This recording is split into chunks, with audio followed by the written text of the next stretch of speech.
Oi, oi! Eu sou o Lusterflix e The Loud House, provavelmente um dos desenhos mais conhecidos da história, mas também um dos desenhos mais controversos, se não o desenho mais controverso da história.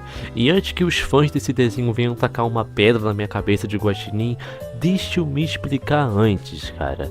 The Loud House não é um desenho ruim, longe disso, até eu gostava dele. Mas hoje, nesse vídeo aqui, eu não vou falar que ele é ruim, que ele é podre, sei lá o que.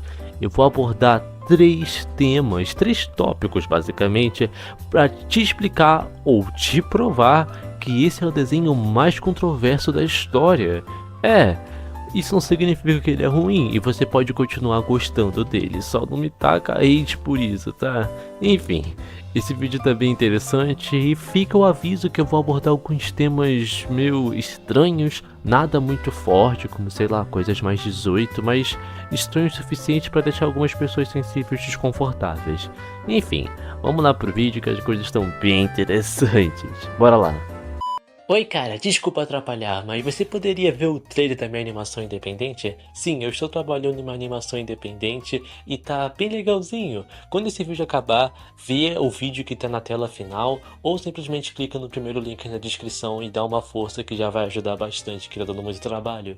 Enfim, pode voltar pro vídeo. O primeiro ponto que eu quero falar aqui é envolvendo qualidade. Calma. Eu sei que alguns podem achar que eu vou falar mal, falar que o desenho é ruim, mas deixa eu me explicar. Olha, eu fui alguém que assistiu The Loud House quando ele lançou na televisão lá em 2016 e sinceramente eu amei, eu me apaixonei por esse desenho. E é entendível porque ele teve milhões de fãs e fez muito sucesso. No meio de tantos programas genéricos da Nickelodeon, surgiu um programa com uma história simples, mas ao mesmo tempo diferenciada, com um estilo de animação totalmente único. Um estilo de animação em quadrinhos, sabe? Fazia esse desenho ser diferenciado. E ele era realmente engraçado. Tipo, acho que todo mundo que assistir a primeira temporada de The Loud House vai gostar do desenho. Tipo, ele é um desenho simples pra você assistir com a família e descontrair, sabe? Era o que todo mundo tava aqui precisando depois de tantos episódios ruins de Bob Esponja. Mas o que eu quero falar de qualidade é que esse desenho um dia já foi bom, ou pelo menos já foi melhor do que ele é hoje. Até porque, com o passar do tempo, a Nickelodeon viu que esse desenho estava fazendo sucesso e começou a investir em muita coisa nesse desenho. E é aquela coisa, né? Quanto mais tem quantidade, menos tem qualidade. E foi exatamente isso que aconteceu com The Loud House.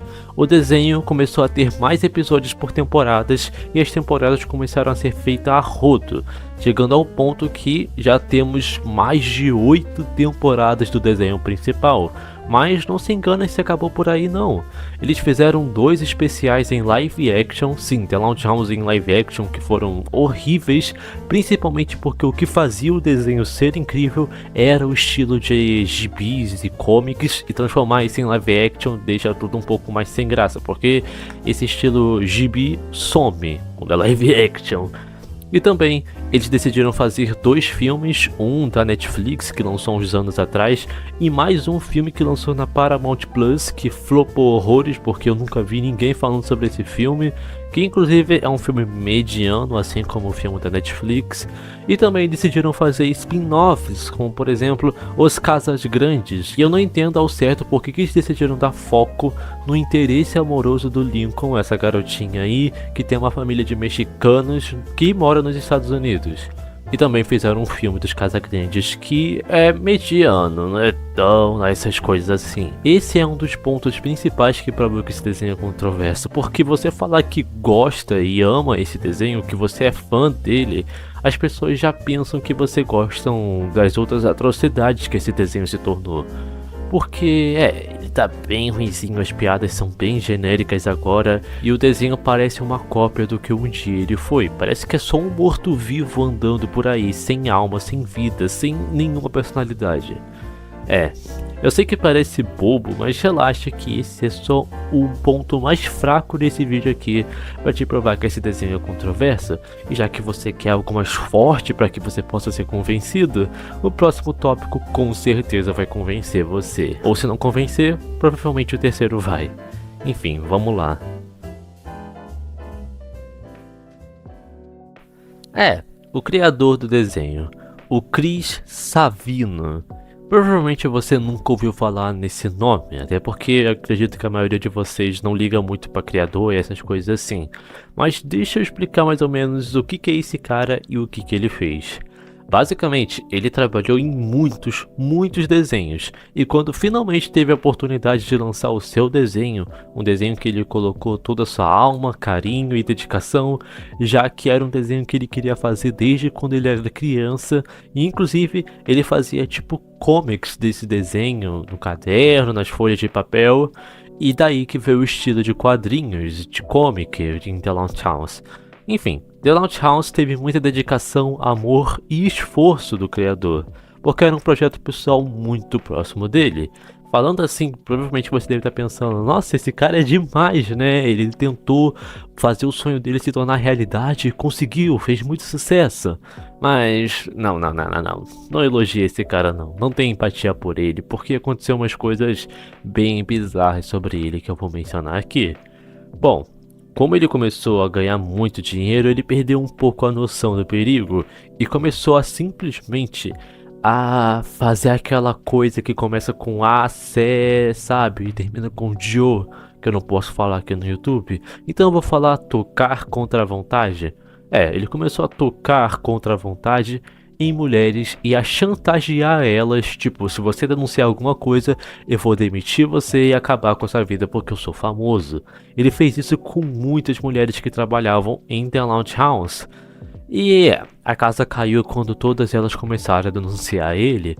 Parece que rolaram alguns rumores também que ele estava envolvido com coisas de abu, sabe? Tipo, isso não tem como comprovar direito, mas algumas mulheres relataram isso, e isso é muito bizarro de se pensar que um criador de desenho consegue ser tão sujo assim. Mas mesmo assim, com todas essas polêmicas, adivinham o que a Nickelodeon fez? O mais sensato, demitiu ele, expulsou ele do projeto. Bom, eu não acho que isso foi o mais sensato, porque eu acho que o mais sensato seria demitir ele e cancelar o projeto. Porque por mais que The Lounge House tinha potencial, estava fazendo sucesso, expulsar o criador, querendo ou não, ia destruir o desenho, fazer ele ficar horrível e de qualquer jeito fracassar, porque os fãs originais iriam embora depois de ver que o desenho nunca mais vai ser como era antes. Esse assunto de criador polêmico com o desenho ficar ruim sem ele é algo muito controverso de se debater, porque por mais que algumas pessoas queiram que o desenho esteja bom, essas pessoas não querem que o criador, que é um monstro, trabalhe nele. Então, ao meu ver, seria melhor que cancelasse mesmo e acabasse do jeito que tá, do que continuar e estragar o desenho. Vamos lá falar dos fãs de The Lounge House, que relaxa que não são todos, é só a grande maioria. O criador do desenho, provavelmente os fãs desse desenho vão te convencer.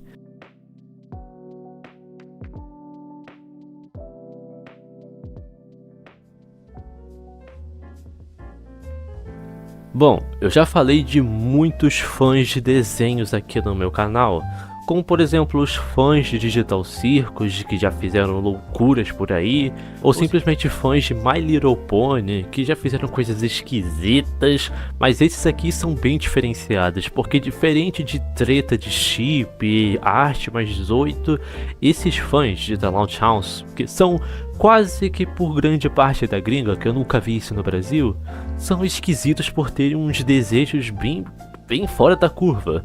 Olha, antes que alguém ache que eu tô falando de todos os fãs de The Lounge House, e se você for um fã, né, eu não estou falando de todos. Eu tô falando de uma grande parcela na gringa, porque eu nunca vi um brasileiro fazendo isso. Mas o que eles fazem? Bom, eles amam fazer artes, e histórias, e fanfics, e chips, envolvendo chegar em sexto lugar, se é que você me entende. Sabe aquela coisa de fazer com familiar?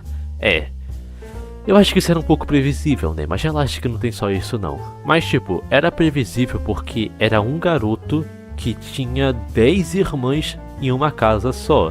Isso parecia ser um terreno muito fértil para quem gostava de ficar na sexta posição. Mas eu não imaginava que ia extrapolar tantos limites, com milhões de histórias de fanfic entre não só o Lincoln e as suas irmãs, mas entre as suas irmãs em si. Isso é bizarro porque, 1. São irmãs, 2, a maioria tem menos de 10 anos. Isso é bizarro, isso é medonho, mas não acaba por aí não. Por alguma razão, os fãs desse desenho na gringa amam fazer os personagens em situações horríveis. Por exemplo, uma das coisas que mais ficaram famosas envolvendo esses fãs é que eles faziam desenhos dos personagens em coma, com os familiares em volta olhando. Eu não entendo porquê, não sei se é um desejo, não sei se é fanfic, eu não sei o que é isso, mas eles amam fazer isso. Principalmente o Lincoln na cama e nos seus últimos suspiros e os familiares dele ali chorando. Por que algo tão específico? Eu sinceramente não entendo.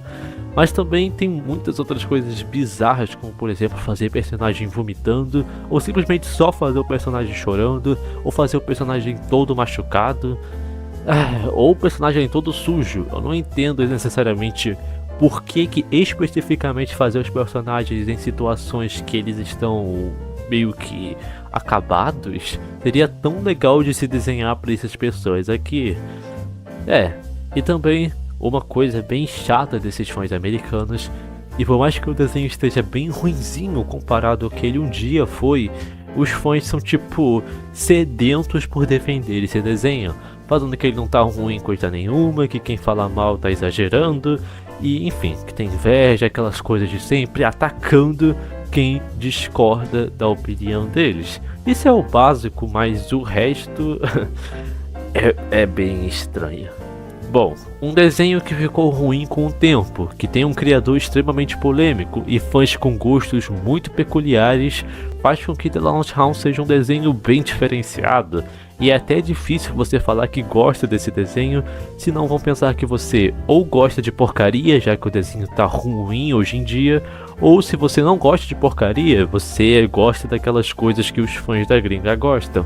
Então é bem difícil falar desse desenho aqui sem ter uma guerra nuclear nos comentários. Mas mesmo assim eu já sei que vai ter uma guerra nos comentários mesmo. Me diz aí, você acha que The Lounge House é um desenho polêmico e controverso? Ou esse aqui tudo que eu falei foi bobeira e tem desenhos mais polêmicos aí? Se tiver, comenta, tô curioso pra ver. Enfim, eu tenho que agradecer aos membros daqui do canal, que por mais que sejam poucos, são muito queridos por mim. E vai ver o trailer da minha animação independente. Eu lancei o trailer finalmente e eu quero que todo mundo dê uma forcinha, mesmo que a maioria não vai querer ver. Enfim, eu sou o Lusterflix e bye bye.